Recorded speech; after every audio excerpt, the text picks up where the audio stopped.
In front of me is Nothing CMF Phone 1, and today I would like to show you how you can set up screen lock.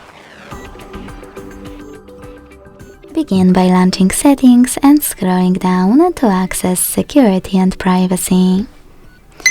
Then tap on Device Unlock and click on Screen Lock.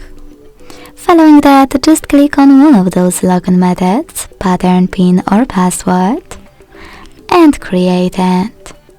Hit Next at the bottom right corner, repeat it to confirm it, and choose Confirm. Then answer this question to adjust lock screen notifications by tapping on one of the available options, and hit Done.